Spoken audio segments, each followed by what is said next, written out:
गया। तो दोस्तों, अपने जो है घटना चक्र के वस्तुनिष्ठ प्रश्न चल रहे थे और उसके अंतर्गत ये वैदिक सभ्यता की दूसरा पार्ट है। और दूसरे पार्ट में हम वैदिक सभ्यता के एमसीक्यू देखते हैं और उनकी विस्तृत जो है व्याख्या करेंगे उन प्रश्नों की। तो आपकी स्क्रीन पर जो है पहला प्रश्न दिया गया है कि धर्म तथा रीत भारत की प्राचीन वैदिक सभ्यता के एक केंद्रीय विचार को चित्रित करते हैं। इस संदर्भ में निम्नलिखित कथनों पर विचार कीजिए। क्वेश्चन क्या है कि धर्म तथा रीत, तो धर्म के बारे में चर्चा करनी है। यहाँ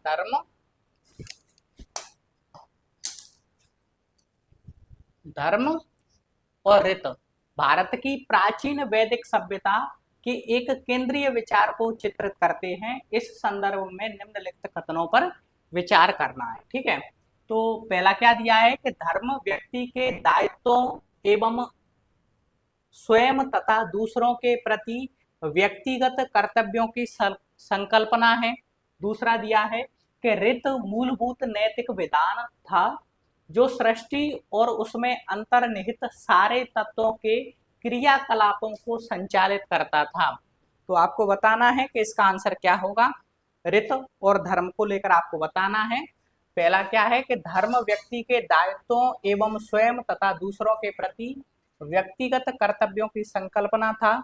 तो ये जो है अपना सही है। ठीक है, वही जो है रीत मूलभूत नैतिक विधान था जो सृष्टि और उसमें अंतर्निहित सारे तत्वों के क्रियाकलापों को संचालित करता था। ठीक है, तो रीत का अर्थ क्या है। रीत का अर्थ नैतिक विधान है या जो है प्राकृतिक नियम है। ठीक है, वही जो है धर्म में क्या होता है कि व्यक्ति अपने कर्तव्य और दायित्वों का निर्वहन करता है। ठीक है, तो इस प्रकार से जो है ए और बी, मतलब पहला और दूसरा जो है सही होगा। तो एक और दो दोनों सही है। ठीक है, बढ़ते हैं अगले प्रश्न की ओर।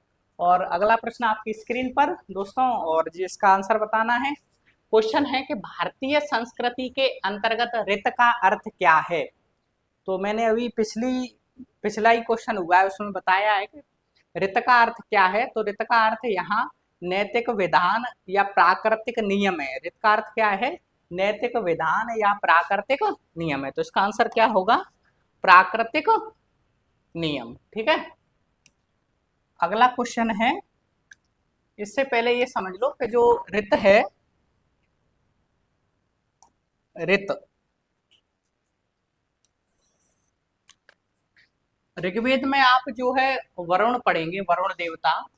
वरुण ऋग्वेद में क्या पढ़ोगे, वरुण देवता। और वरुण देवता को ऋतस्य गोपा कहा गया है। ऋतस्य गोपा, तो ऋतस्य गोपा किसे कहा गया है, ऋतस्य गोपा जो है वरुण को कहा गया है। ठीक है, याद रखना है आपको कि ऋतस्य गोपा जो है किस देवता को कहा गया है, तो वरुण को कहा गया है। ठीक है, वरुण को जो है जल या समुद्र का देवता भी कहा जाता है। जल और समुद्र का देवता, समुद्र का देवता। ठीक है, तो वरुण को जो है जल और समुद्र का देवता कहा जाता है। और ये अपना भारतीय ग्रंथ है। ये क्या है, ये भारतीय ग्रंथ है। वरुण है वो भारतीय ग्रंथ है। भारतीय ग्रंथ के अंतर्गत ऋग्वेद में वर्णित है। ये ऋग्वेद में वर्णित है। ऋग्वेद भारतीय ग्रंथ, ऋग्वेद में वर्णित है वरुण। वही जो है ईरानी धर्म ग्रंथ है जिंद अवेस्ता। कौन सा, जिंद अवेस्ता। तो जिंद अवेस्ता में जो अहुर मजदा है, अहुर मजदा, जिंद अवस्था में कौन है, अहुर मजदा, अहुर मजदा। तो जिंद अवेस्ता ईरानी धर्म ग्रंथ क्या है, जिंद अवेस्ता। और ऋग्वेद है भारतीय धर्म ग्रंथ क्या है, ऋग्वेद है। और ऋग्वेद में जो वरुण है, तो अहुरमजदा और वरुण, जो ऋग्वेद में वरुण कर रहा है वही जिंद अवस्था में अहुरमजदा कर रहा है। तो जो है इसकी तुलना की जाती है, तो किसके समान रखा गया है, किस ईरानी धर्म ग्रंथ के समान जो है वरुण को रखा गया है। तो जिंद अवस्था में वर्णित अहुर मजदा देवता के समान जो है वरुण देवता को रखा गया है। ठीक है, बढ़ते हैं अगले प्रश्न की ओर। और अगला प्रश्न है अपना कि निम्नलिखित वैदिक देवताओं में किसे उनका पुरोहित माना जाता है।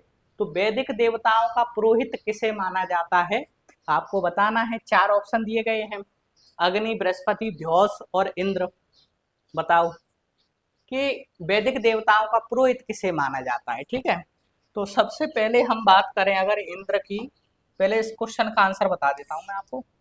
इसका आंसर है कि वैदिक देवताओं का पुरोहित किसे माना जाता है। तो वैदिक देवताओं का पुरोहित है वो बृहस्पति को माना जाता है। वैदिक देवताओं का पुरोहित किसे माना जाता है, बृहस्पति को माना जाता है। और ऋग्वैदिक काल का जो सबसे महत्वपूर्ण देवता है, ऋग्वैदिक काल का सबसे महत्वपूर्ण और सर्वाधिक प्रतापी देवता कौन सा है, तो इंद्र है। तो इंद्र जो है ऋग्वेद का सर्वाधिक महत्वपूर्ण है, सर्वाधिक महत्वपूर्ण है। ठीक है, सर्वाधिक महत्वपूर्ण देवता ये इंद्र। ठीक है, और सर्वाधिक प्रतापी देवता है, सर्वाधिक प्रतापी देवता है इंद्र। ठीक है, सर्वाधिक प्रतापी देवता है। ठीक है, इंद्र को किन किन नामों से जाना जाता है, तो इंद्र को युद्ध का देवता कहा जाता है। इंद्र को क्या कहा जाता है, इंद्र को युद्ध का देवता कहा जाता है, युद्ध का देवता कहा जाता है। वर्षा का देवता कहा जाता है, वर्षा का देवता कहा जाता है, वर्षा का देवता कहा जाता है। इसके अन्य नाम देखें इंद्र के, तो इंद्र की अन्य उपाधियां हैं, जैसे पुरंदर कहा जाता है इंद्र को, पुरंदर। इंद्र को पुरंदर, पुरंदर माने किलों को तोड़ने वाला, किलों को तोड़ने वाला। ठीक है, तो इंद्र को जो है पुरंदर कहा जाता है, पुरंदर माने किलों को तोड़ने वाला। इंद्र को पुरभिद कहा जाता है, पुरभिद, पुरभिद, पुरभिद का अर्थ होता है बादलों को भेदने वाला, बादलों को भेदने वाला, भेदने वाला। ठीक है, तो इंद्र को पुरंदर कहा जाता है, इंद्र को पुरविद कहा जाता है, इंद्र को सोमपा कहा जाता है, सोमापा, सोमापा कहा जाता है। सोमापा का मतलब अर्थ होता है सोम का अत्यधिक सेवन करने वाला, सोम का अत्यधिक सेवन करने वाला, सेवन करने वाला। ठीक है, इंद्र को जो है मधवान कहा जाता है, मधवान, मधवान का अर्थ होता है दानी, मधवान का अर्थ क्या होता है, दानी। तो इतने नाम मिलते हैं कि सर्वाधिक महत्वपूर्ण देवता है ये ऋग्वैदिक काल का, और सर्वाधिक प्रतापी देवता है, यह युद्ध का देवता है, यह वर्षा का देवता है, इसे पुरंदर कहा जाता है, पुरंदर का अर्थ होता है किलों को तोड़ने वाला, इसे पुरविद कहा जाता है, पुरविद का अर्थ होता है बादलों को भेदने वाला, इसे सोमापा कहा जाता है, सोमापा का अर्थ होता है कि अत्यधिक सोम का पान करने वाला या सेवन करने वाला, इसे मधवान कहा जाता है, मधवान का अर्थ होता है दानी। तो इतने जो है नाम जो है इंद्र को दिए गए हैं। और ऋग्वेद में इंद्र के लिए 250 सूक्त हैं। कितने सूक्त हैं, 250, जो और अन्य किसी देवता के लिए नहीं है। तो सर्वाधिक सूक्त 250 सूक्त इंद्र को समर्पित हैं। कितने सूक्त समर्पित हैं, इंद्र को समर्पित हैं। ठीक है, अग्नि का इसके बाद में स्थान आता है, अग्नि के लिए जो है 200 शब्द 200 सूक्त जो है अग्नि के लिए समर्पित हैं, या 200 सूक्तों में जो है अग्नि की चर्चा की गई है। ठीक है, तो इतनी सारी चीजें जो है इंद्र के संबंध में याद करनी है आपको। और ध्योस है वो आर्यों का सबसे प्राचीन देवता है, ये धौस है ना, धौस, ध्योस, ये आर्यों का सबसे प्राचीन देवता है, आर्यों का सबसे प्राचीन देवता, सबसे प्राचीन देवता। इसे आर्यों के पिता तुल्य माना गया है, इसे आर्यों के पिता तुल्य, आर्यों के पिता तुल्य माना गया है, पिता तुल्य माना गया है। ठीक है, तो ध्योस है वो आर्यों का सबसे प्राचीन देवता है और इसे पिता तुल्य माना गया है, किसे? ध्योस को। ठीक है, तो इतनी सारी चीजें याद रखनी है कि ऋग्वेद का सर्वाधिक महत्वपूर्ण देवता कौन कौन है, तो इंद्र है, उसके बाद में अग्नि। इंद्र के लिए 250 सूक्त हैं, वहीं अग्नि के लिए 200 है। ठीक है, अग्नि को मध्यमा भी कहा जाता है। अग्नि को क्या कहा जाता है? मध्यमा। अग्नि को क्या कहा जाता है? मध्यमा कहा जाता है। इसे घर घर का देवता भी कहा जाता है, या हर घर का देवता, हर घर का देवता। तो अग्नि को हर घर का देवता भी कहा जाता है। ठीक है, इसे मध्यमा क्यों कहा जाता है? क्योंकि जो है आग में यव या जौ की आहुति देकर जो है हम ईश्वर से मुलाकात करते थे ऋग्वैदिक काल में। ठीक है, मतलब ये मीडिएटर का काम करता है अग्नि, मनुष्य और ईश्वर के बीच में। ठीक है, तो अग्नि जो है यज्ञ में क्या होता है, अग्नि तो प्रज्वलित होती है, तो अग्नि में जो है यव डालते हैं, जौ डालते हैं और ईश्वर से मुलाकात करते हैं। तो इस प्रकार से जो है अग्नि को मध्यमा कहा जाता है। और अग्नि जो है हर घर में मिलेगी आपको देखने को, तो इसलिए इसे हर घर का देवता भी कहा जाता है। ठीक है, तो इतनी सारी चीजें याद रखनी है आपको। बढ़ते हैं अगले प्रश्न की ओर। और अगला प्रश्न आपकी स्क्रीन पर कि निम्नलिखित में से कौन सी वह ब्रह्मवादिनी थी जिसने कुछ वेद मंत्रों की रचना की थी? तो कौन है वो ब्रह्मवादिनी जिसने कुछ वेद मंत्रों की रचना की थी? तो 4 ऑप्शन दिए हुए हैं, उनमें से एक बताना है आपको कि कौन सी जो है ब्रह्मवादिनी थी जिसने जो है कुछ वेद मंत्रों की रचना की थी। ठीक है, तो ऋग्वैदिक काल में जो है बहुत सी जो है विदुषी महिलाएं देखने को मिलती हैं, क्योंकि ऋग्वैदिक काल में जो है महिलाओं का उपनयन संस्कार होता था तथा उन्हें शिक्षा प्राप्त करने का अधिकार था। जब शिक्षा प्राप्त करने का अधिकार है तो कहीं ना कहीं जो है ऋग्वैदिक काल में हमें विदुषी महिला भी देखने को मिलती है, क्योंकि शिक्षा प्राप्त करेगी तो जो है विद्वान विदुषी बनेगी जो है। ठीक है, तो ऋग्वैदिक काल में जो है लोपामुद्रा है, घोषा है, सिक्ता है, अपाला है। लोपामुद्रा, घोषा, सिक्ता, अपाला, सच्ची, पोलोमी, विश्ववारा। ठीक है, विश्ववारा, निवावरी, कच्छावृत्ति आदि जो है हमें विदुषी महिलाएं देखने को मिलती है। ठीक है, तो लोपामुद्रा, घोषा, सिक्ता, सच्ची, पोलोमी, अपाला, विश्ववारा, कच्छावृत्ति और निवावरी। ठीक है, तो ये सब ऋग्वैदिक काल की विदुषी महिलाएं हैं। इनमें से जो है कौन सी होगी? तो लोपामुद्रा। ठीक है, कौन होगी? लोपामुद्रा जो है। और ये लोपामुद्रा थी वो अगस्त ऋषि की पत्नी थी। लोपामुद्रा किसकी पत्नी थी?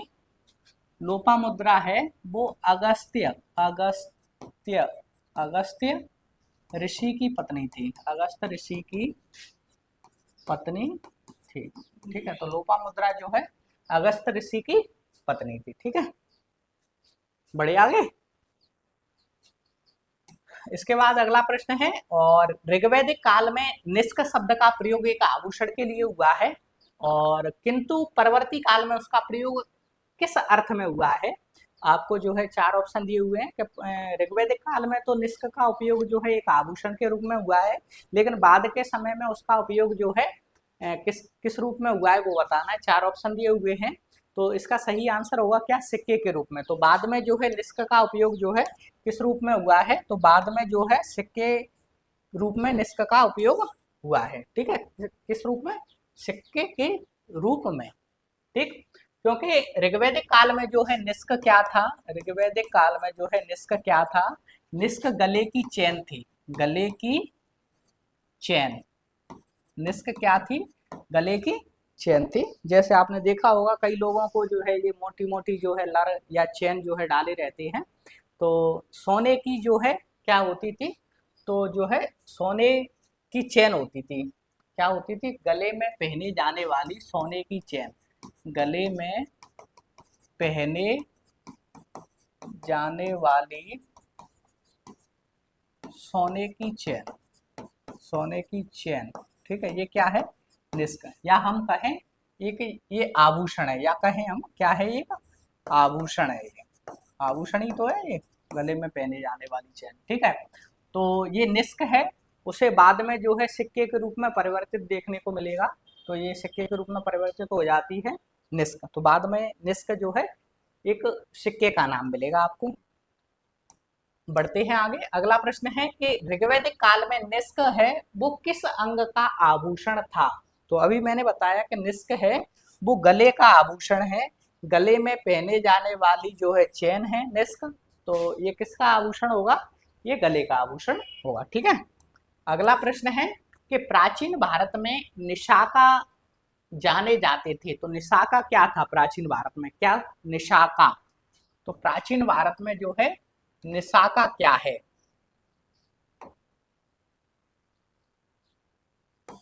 प्राचीन भारत में जो है निशाका क्या है, बताओ निशाका क्या है प्राचीन भारत में।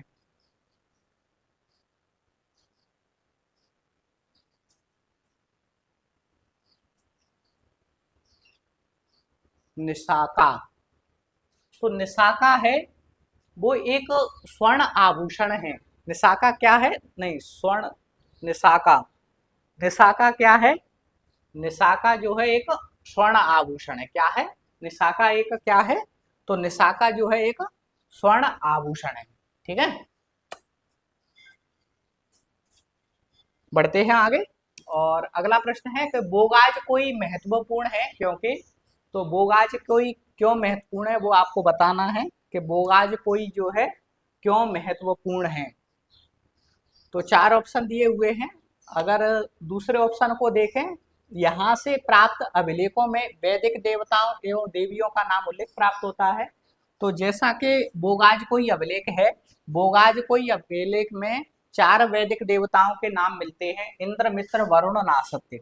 कितने, चार वैदिक देवताओं के नाम मिलते हैं, चार वैदिक देवताओं देवताओं के नाम जो है मिलते हैं। कौन कौन से, इंद्र मित्र वरुण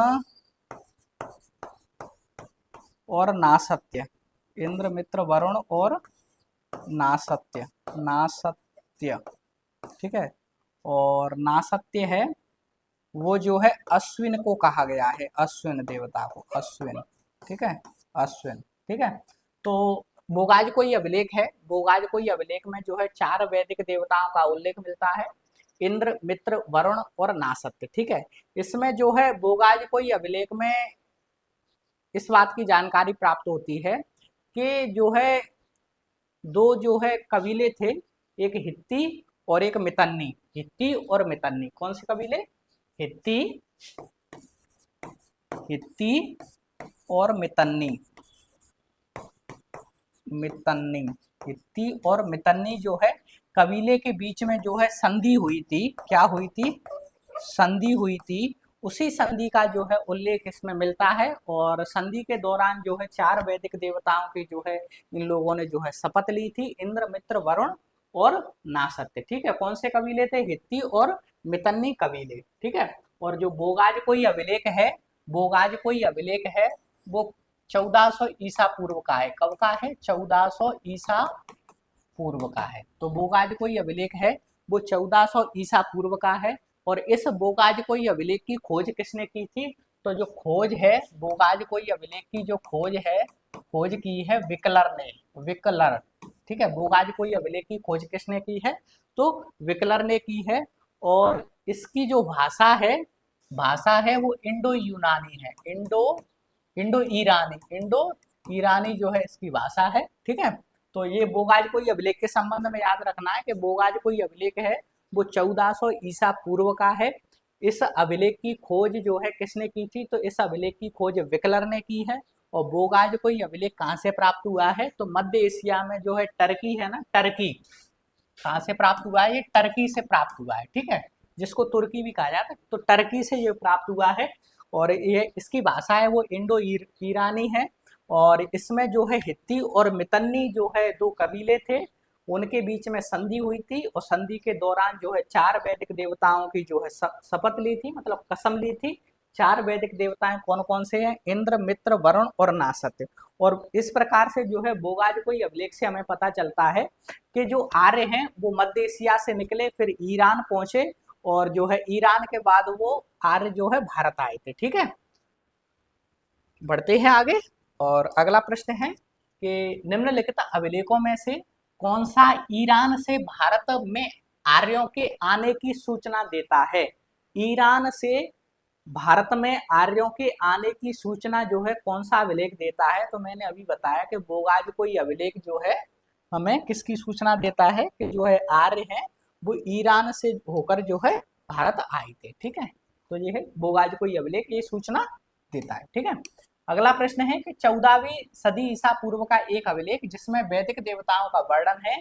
तो वैदिक देवताओं का वर्णन इंद्र, मित्र, वरुण, नासत अभी बताया मैंने, कहाँ मिलेंगे? तो बोगाज-कोई अभिलेख में जो है मिलेंगे। कहाँ मिलेंगे? बोगाज-कोई अभिलेख में। ठीक है, बढ़ते हैं अगले प्रश्न की ओर। और अगला प्रश्न है कि निम्नलिखित में से किसने आर्यों के आदि देश के बारे में लिखा है?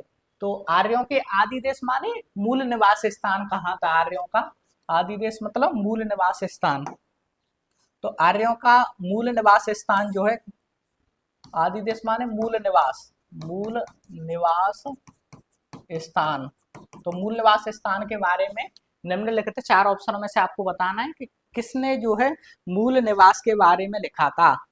ठीक है, तो 4 ऑप्शन है। तो आप बाल गंगाधर तिलक को देखेंगे तो बाल गंगाधर तिलक ने जो है आर्यों के मूल निवास स्थान को जो है उत्तरी ध्रुव माना है। क्या माना है? उत्तरी ध्रुव को जो है आर्यों का मूल निवास स्थान मानते हैं। ये उत्तरी ध्रुव को, उत्तरी ध्रुव को जो है आर्यों का मूल निवास स्थान मानते हैं। कौन? बाल गंगाधर तिलक। ठीक है, और बाल गंगाधर तिलक जब मांडले जेल के दौरान थे, मांडले जब बाल गंगाधर तिलक को जो है 6 वर्ष की सजा हुई थी, तो मांडले जेल के दौरान जो है इन्होंने एक किताब लिखी थी। ठीक है, the Arctic home of the Aryans, the Arctic home of the Aryans में इन्होंने आर्यों का मूल निवास स्थान है वो क्या माना है? तो उत्तरी ध्रुव को माना है। हालांकि ये उत्तरी ध्रुव जो मत है वो मान्य नहीं है। क्या नहीं है? मान्य नहीं है। आर्यों के संबंध में कि आर्यों का मूल निवास स्थान क्या था, इस संबंध में जो है मैक्स मूलर का मत है वो सर्वमान्य मत है। मैक्स मूलर का मत क्या है कि आर्य लोग हैं वो मध्य एशिया से आए थे। कहाँ से आए थे? मध्य एशिया से। तो इनमें जो है मैक्स मूलर का मत जो है सर्वाधिक मान्य है। मैक्स मूलर, मैक्स मूलर का जो है मत है वो सर्वाधिक मान है। मैक्स मूलर क्या कहता है कि आर्य जो है मध्य एशिया से आए थे। कहाँ से आए थे? मध्य एशिया से आए थे, सेंट्रल एशिया से जो है आर्य आए थे। ठीक है, बढ़ते हैं आगे।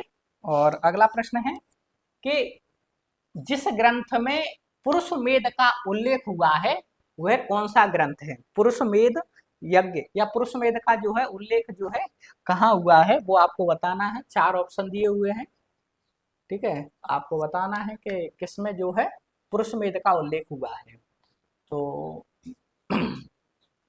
तो कृष्ण यजुर्वेद में हुआ है, शुक्ल यजुर्वेद में हुआ है, शतपथ ब्राह्मण में भी हुआ है। किसमें हुआ है? शतपथ ब्राह्मण में भी हुआ है। ठीक है, वही जो है बात करें हम, ये तो तीनों ही हो गए इसमें। ठीक है, अब इसमें से एक लगाना है अपन को। तो सर्वाधिक जो इतिहासकार हैं वो किस मत को मानते हैं कि पुरुषमेध यज्ञ का जो है सर्वप्रथम उल्लेख हमें शतपथ ब्राह्मण में मिलता है। इसलिए जो है आपको अगर एक आंसर लगाना है तो इसका जो है शतपथ ब्राह्मण लगाना। ठीक है, और क्योंकि जो यजुर्वेद है, यजुर्वेद यजुर्वेद यजुर्वेद की 2 शाखाएं हैं। कितनी? 2। एक शुक्ल यजुर्वेद है और एक कृष्ण यजुर्वेद है। ठीक है, एक शुक्ल यजुर्वेद और एक कृष्ण यजुर्वेद। अब शुक्ल यजुर्वेद का ब्राह्मण ग्रंथ कौन सा है? तो वो शतपथ ब्राह्मण ग्रंथ है, शतपथ। ठीक है, वही जो है कृष्ण यजुर्वेद का ब्राह्मण ग्रंथ कौन सा है? कृष्ण यजुर्वेद का ब्राह्मण ग्रंथ है तैत्तिरीय ब्राह्मण, तैत्तिरीय ब्राह्मण। ठीक है, तैत्तिरीय ब्राह्मण। तो इन सब में जो है हमें किसका उल्लेख मिलता है?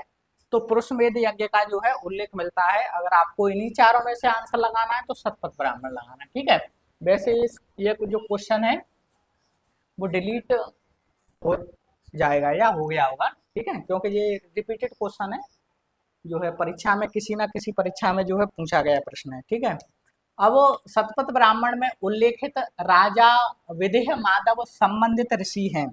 तो राजा विदेह माधव से संबंधित ऋषि कौन से हैं? और तो शतपथ ब्राह्मण में एक कहानी मिलती है। शतपथ ब्राह्मण में कहानी क्या मिलती है? के जो है ये सरस्वती नदी है। कौन सी नदी है? सरस्वती, सरस्वती नदी। और सरस्वती नदी के पास में जो है माधव थे। कौन थे? सरस्वती नदी के यहाँ माधव थे, माधव। और माधव ने एक दिन जो है मुंह खोला और मुख से जो है आग का गोला निकला, और माधव और उनके जो है ऋषि गौतम राहुगण, कौन? गौतम राहुगण उस आग के गोले का पीछा करते हुए कहाँ पहुंचे? तो विदेह के तट पर पहुंचे। ये क्या है? विदेह। तो विदेह के तट पर ये सदानीरा नदी है। कौन सी नदी है? सदानीरा, सदानीरा, ठीक है। तो विदेह के तट पर यहाँ सदानीरा नदी में जो है वह आग का गोला समा जाता है। तो इस नदी के तट पर, सदानीरा नदी के तट पर या विदेह के किनारे जो है माधव जो है रुक जाते हैं, इसलिए इनका नाम क्या पड़ जाता है? विदेह माधव, क्योंकि ये विदेह के पास में जो है रुक गए थे, ठीक है। तो सरस्वती नदी पर निवास करते थे माधव। माधव ने एक दिन मुंह खोला, मुख से जो है आग का गोला निकला। उस आग के गोले का पीछा करते हुए माधव और उनके ऋषि गौतम राहुगण कहाँ पहुंचे? तो सदानीरा गंडक नदी के किनारे पहुंचे। सदानीरा या गंडक नदी है वो कहाँ है? तो विदेह में, इसलिए माधव का नाम क्या पड़ गया? तो विदेह माधव पड़ गया, ठीक है। क्या पड़ गया? विदेह माधव पड़ गया। अब मुख से जो है आगे का गोले का मतलब क्या है? कि आर्य संस्कृति का जो है प्रचार प्रसार करते हुए, या आर्य संस्कृति का जो है ज्ञान देते देते जो है कहाँ तक पहुंचे? जो विदेह के, विदेह राज्य में जो है सदानीरा के तट पर पहुंचे। विदेह राज्य में सदानीरा या गंडक नदी के तट पर पहुंचे। तो जो विदेह माधव है वो उससे संबंधित ऋषि कौन है? तो गौतम राहुगढ़, ठीक है।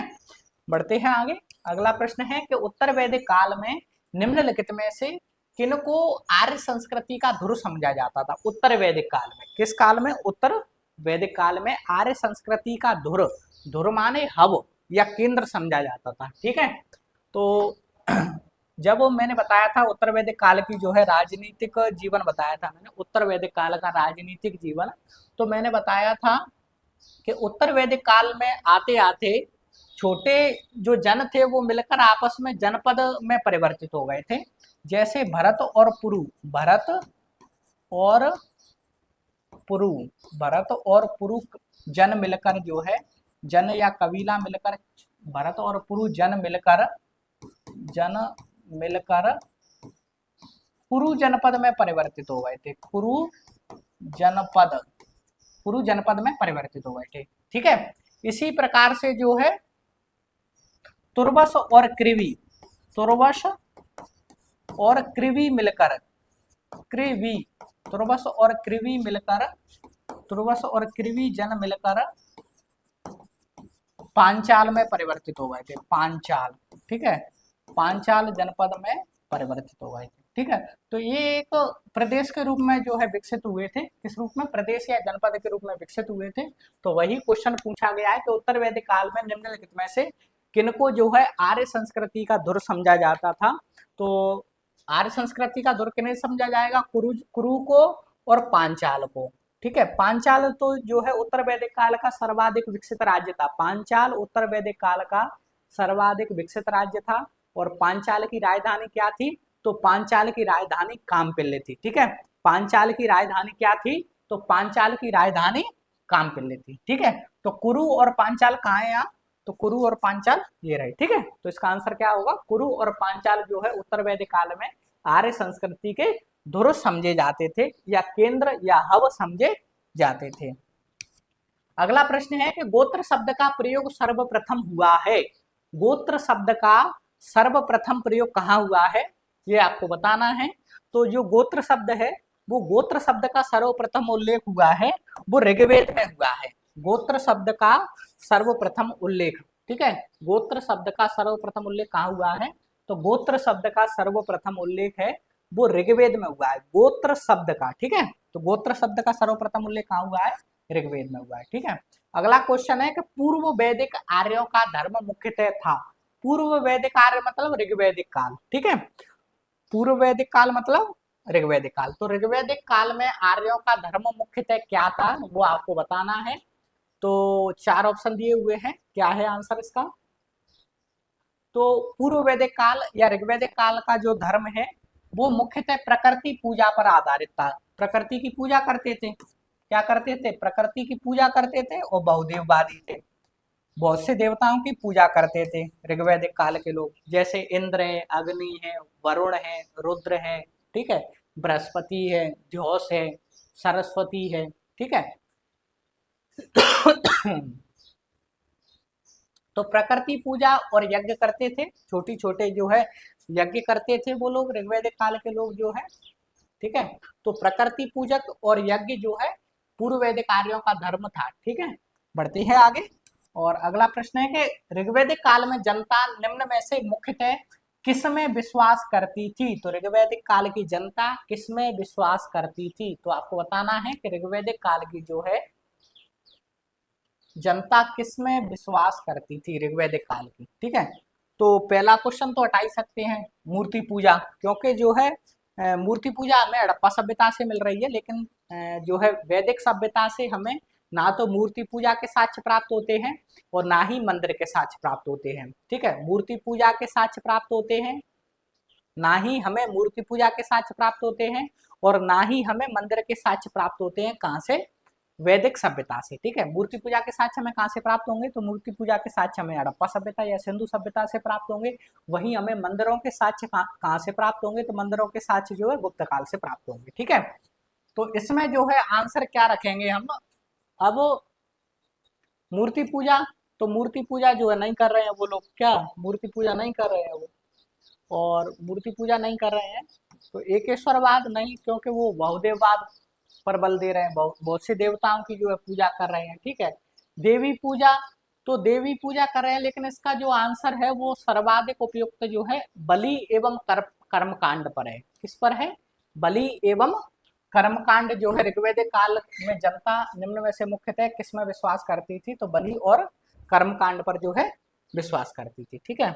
बढ़ते हैं अगले प्रश्न पर। और अगला प्रश्न है कि प्रसिद्ध दशराज्य युद्ध किस नदी के तट पर हुआ था? तो प्रसिद्ध जो है दस राजाओं का युद्ध या दशराज्य युद्ध जो है किस नदी के तट पर हुआ था? तो दशराज्य युद्ध कौन सा युद्ध?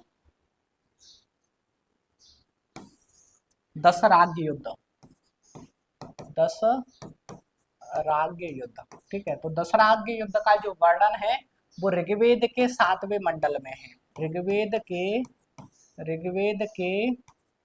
7वें मंडल में है। दशराज्य युद्ध का जो है उल्लेख किसमें है? तो ऋग्वेद के 7वें मंडल में। अब इस ऋग्वेद के 7वें मंडल की रचना किसने की थी? तो इसके रचनाकार कौन है? तो इसके रचनाकार है वशिष्ठ। कौन है? वशिष्ठ, ठीक है। इसके रचनाकार कौन है? तो इसके रचनाकार हैं वशिष्ठ, ठीक है, 7वें मंडल के। और दशराज्य युद्ध है वो किस नदी के तट पर हुआ था? तो रावी या परशुणी नदी के किनारे, रावी या परशुणी नदी के किनारे जो है यह दशराज्य युद्ध हुआ था। और दशराज्य युद्ध में क्या हुआ था कि जो भरतवंश का राजा, भरतवंश का राजा कौन है? तो भरतवंश राजा सुदास, क्या नाम है? राजा सुदास। तो राजा सुदास और किसके बीच में युद्ध हुआ था ये? वर्सेस किसके बीच में युद्ध हुआ था? तो पंचजन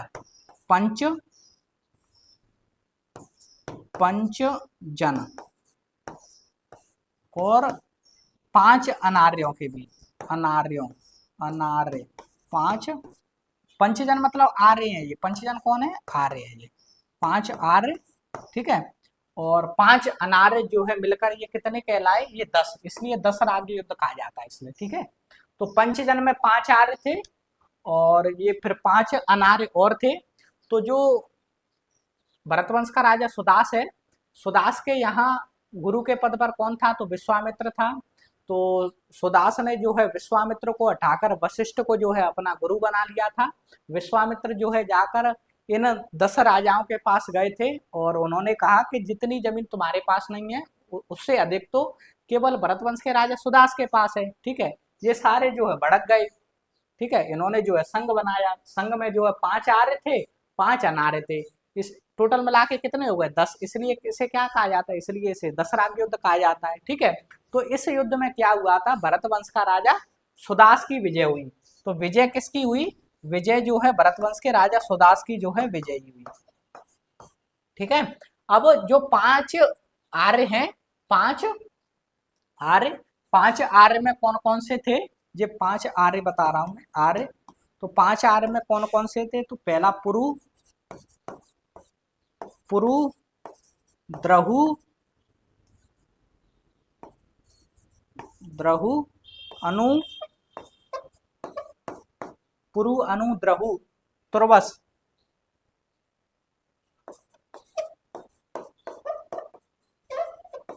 और कृवि।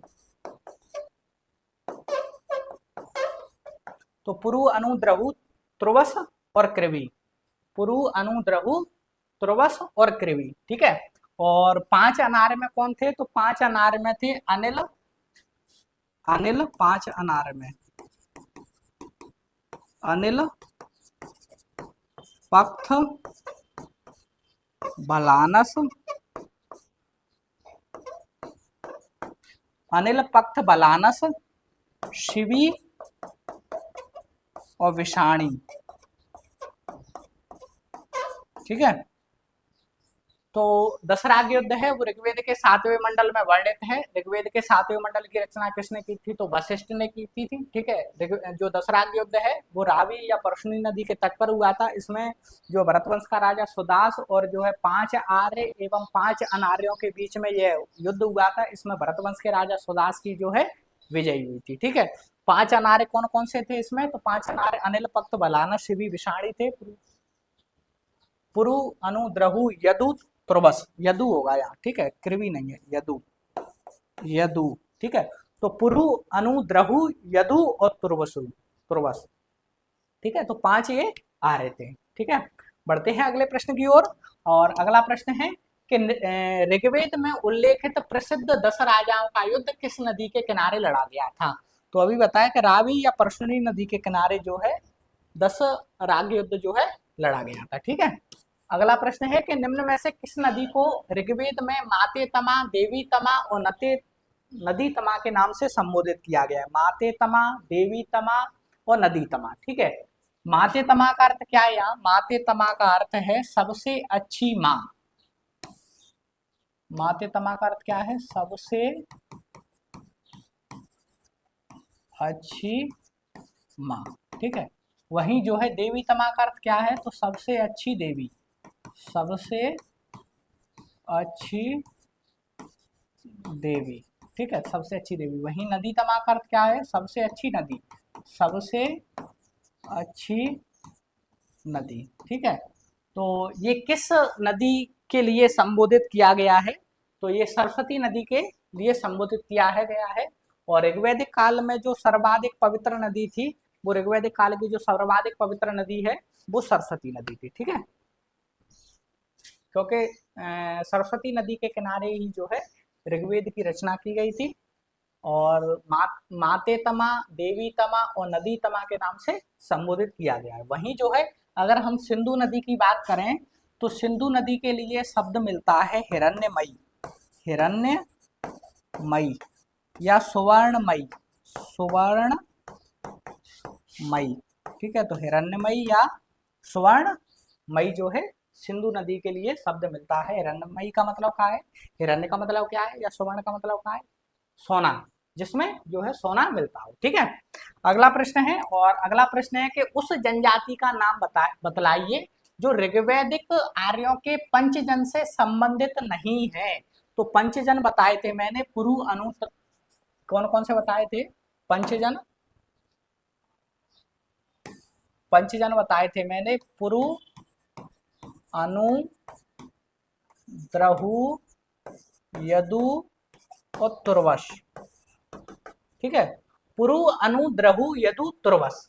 ठीक है, ये क्या है, ये पंचजन है। पंचजन माने आर्य। पंचजन का मतलब क्या है, पंचजन का मतलब आर्य।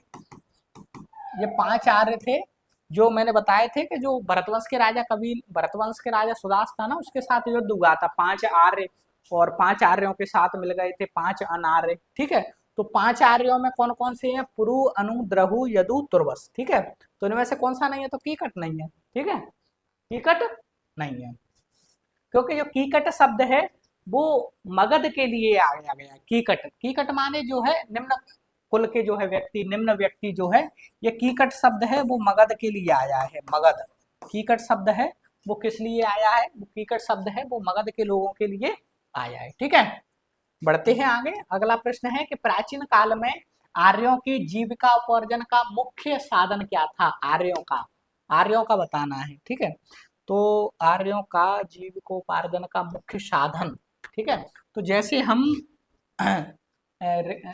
वैदिक काल की बात करें, वैदिक काल, तो वैदिक काल के जो है दो भाग हैं।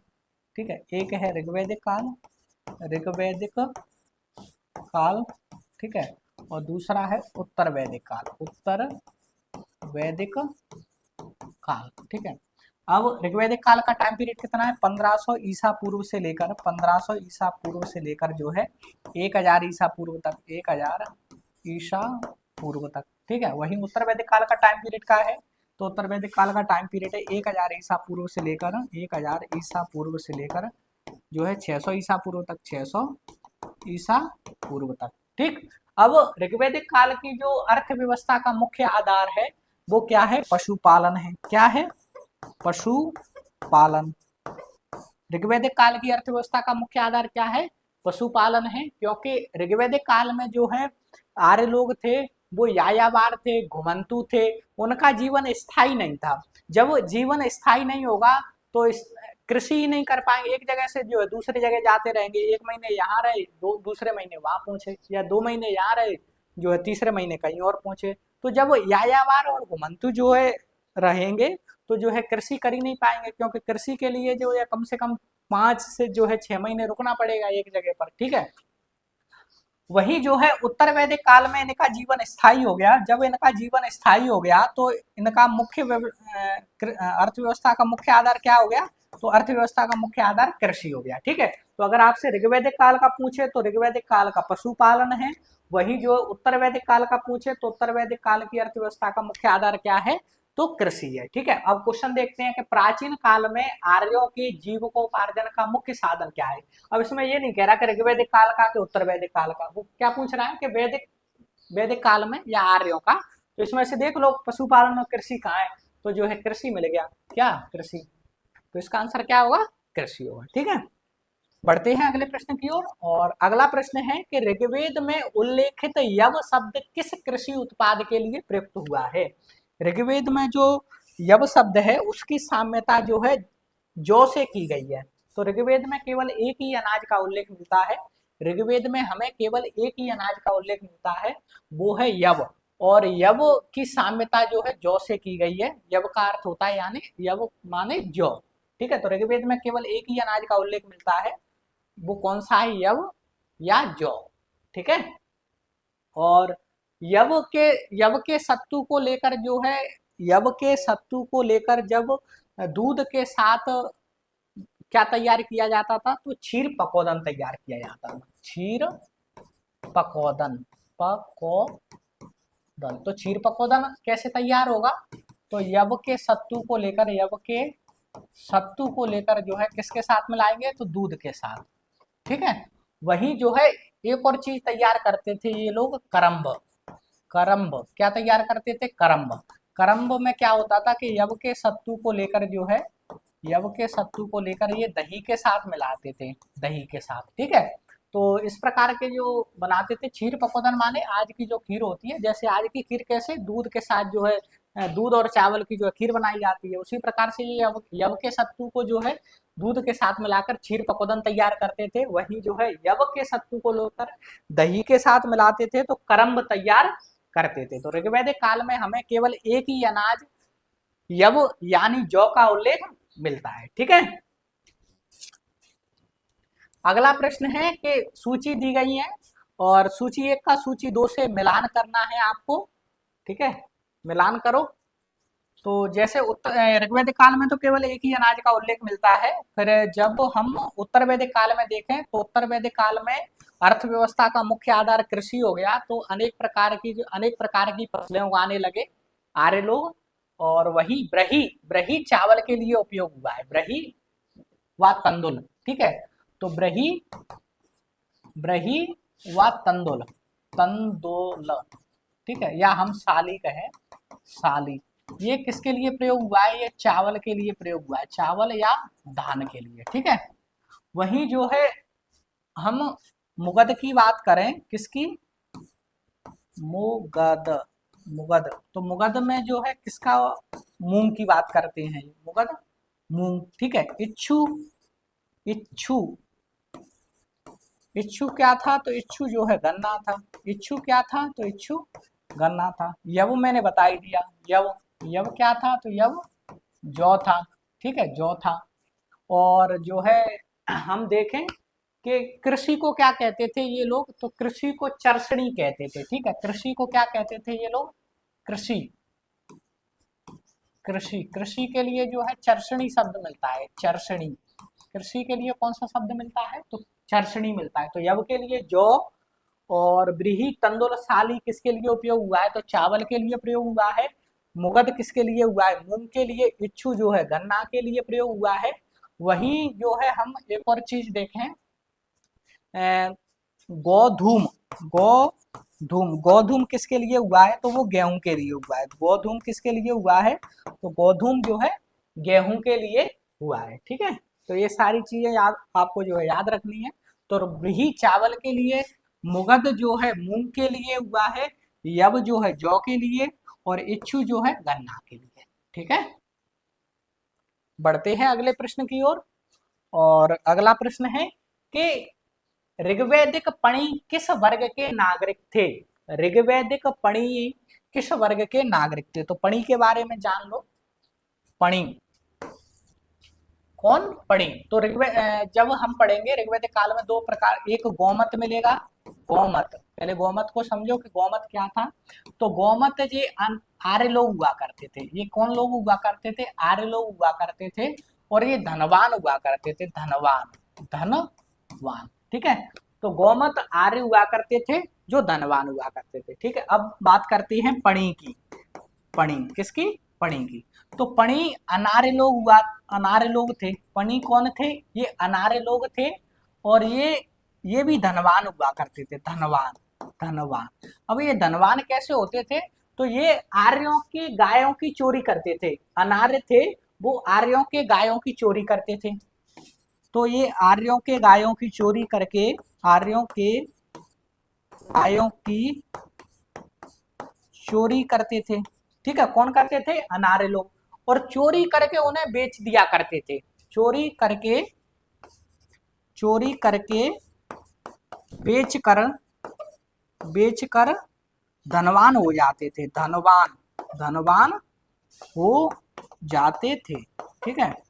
तो पणि कौन थे? पणि अनार्य लोग थे जो गाय, आर्यों की गायों की चोरी कर कर धनवान हो जाते थे, ठीक है। तो ये क्या कर रहे हैं कि गायों की चोरी करके जो उन्हें बेच रहे हैं, तो एक प्रकार से ये व्यापारी है। कौन है? व्यापारी है। तो अनार्य व्यापारी है। पणि कौन है? तो ये एक प्रकार से व्यापारी हुए, ठीक है, क्योंकि गायों की चोरी करके उन्हें जो है बेचा करते थे, ठीक है। तो पणि कौन है? तो पणि जो है व्यापारी वर्ग के लिए शब्द आया है, ठीक है। तो गौमत अनार्य लोग थे जो धनवान हुआ करते थे। पणि जो है व्यापारी थे, अनार्य लोग थे, ये भी धनवान हुआ करते थे। ये धनवान कैसे होते थे? तो ये आर्यों की गायों की चोरी करते थे और उन्हें बेचकर जो है धन प्राप्त करते थे। क्योंकि जो है ऋग्वैदिक काल में सबसे बड़ी संपत्ति क्या है, या वैदिक काल में जो है सबसे बड़ी संपत्ति किसे माना जाता था? तो गाय को माना जाता था। किसे माना जाता था? गाय को माना जाता था, ठीक है। और गाय वैदिक काल में जो है विनिमय का माध्यम भी रही है। गाय वैदिक काल में जो है विनिमय का एक माध्यम भी रही है, ठीक है। अगला प्रश्न है कि वैदिक युग में प्रचलित लोकप्रिय शासन प्रणाली कौन सी थी? तो वंश परंपरागत राजतंत्रात्मक प्रणाली थी, वंश परंपरागत राजतंत्र प्रणाली थी। और कहीं कहीं हमें जो है राजा के चुनाव की भी बात का उल्लेख मिलता है। तो राजतंत्रात्मक प्रणाली के साथ साथ कहीं जो है जनता जो है राजा का चुनाव भी करती थी। जैसे समिति में आप देखोगे कि समिति के सदस्यों द्वारा जो है राजा का चुनाव किया जाता था, ठीक है। अगला प्रश्न है कि वैदिक युगीन सभा, सभा क्या थी? वैदिक युगीन सभा क्या थी? तो वैदिक युगीन सभा बतानी है आपको। सभा, क्योंकि जब ऋग्वैदिक काल पढ़ोगे आप तो ऋग्वैदिक काल में हमें कुछ संस्थाएं मिलती हैं, जैसे सभा, समिति और विदत। कौन कौन सी? सभा, समिति और विदत। तो ऋग्वैदिक काल में जो है 3 संस्थाएं थी, जैसे सभा, समिति और विदत। ठीक है, तो उनमें से जो है सभा की बात की गई है, तो सभा कौन थी? तो सभा एक प्रकार से जो है मंत्री परिषद थी। सभा क्या थी? सभा एक प्रकार से जो है मंत्री परिषद थी। सभा में कौन लोग भाग लेते थे? तो सभा में जो है श्रेष्ठ श्रेष्ठ या अनुभवी लोग या जो है ज्ञानी लोग या कुलीन लोग जो है सभा में जो है भाग लेते थे। ठीक है, तो सभा में जो है श्रेष्ठ, अनुभवी, ज्ञानी या कुलीन लोग भाग लेते थे। और यह सभा है वो लुडविक इतिहासकार हैं। कौन? लुडविक। तो लुडविक इतिहासकार ने जो है सभा को अपर हाउस कहा है। सभा को क्या कहा है? Upper house. अपर हाउस माने उच्च सदन। अपर हाउस उच्च सदन। और उच्च सदन कौन है भारत में? उच्च सदन जो है राज्यसभा है। राज्यसभा, क्योंकि राज्यसभा में जो है श्रेष्ठ अनुभवी लोग जो है आते हैं। और इस प्रकार से जो है अपर हाउस, या हम इसे जो है मंत्री परिषद की संज्ञा भी दे सकते हैं। किसकी? मंत्री परिषद की। तो मंत्री परिषद, क्योंकि मंत्री परिषद में भी जो है हम उन सदस्यों को जो है मंत्री बनाते हैं जो एक्सपीरियंस लोग होते हैं, अनुभवी लोग होते हैं। ठीक है, उन्हें जो है काम करने का अनुभव होता है, या एक मतलब अमूमन जो है एक से अधिक बार जो है चुनाव जीत कर आते हैं, उन्हीं को जो है मंत्री परिषद में शामिल किया जाता है। ठीक है, तो इस प्रकार से जो है ये अपर हाउस या राज्यसभा कहते हैं इसे, या मंत्री परिषद भी कहा जाता है सभा को। ठीक है, तो सभा में कौन लोग भाग लेते थे? तो श्रेष्ठ, अनुभव, ज्ञानी और कुलीन लोग जो है सभा में भाग लेते थे। ठीक है, तो इस प्रकार से इसका आंसर क्या हुआ? मंत्री परिषद। ठीक है, अगला प्रश्न है कि किस वेद में सभा और समिति को प्रजापति की 2 पुत्रियां कहा गया है? तो किस जो है वेद में सभा और समिति को प्रजापति की 2 पुत्रियां कहा गया है? तो सभा और समिति को जो है प्रजापति की 2 पुत्रियां किस वेद में कहा गया है? तो जो है अथर्ववेद में सभा और समिति को जो है प्रजापति की 2 पुत्रियां कहा गया है। ठीक है, तो आज की क्लास जो है हम यहीं तक रखते हैं और मिलते हैं कल। ठीक है, इसी प्रकार से जो है पढ़ते रहिए, वीडियो देखते रहिए। ठीक है, सब्सक्राइब करिए, शेयर करिए, लाइक करिए। ठीक है, मिलते हैं अगली क्लास में। धन्यवाद।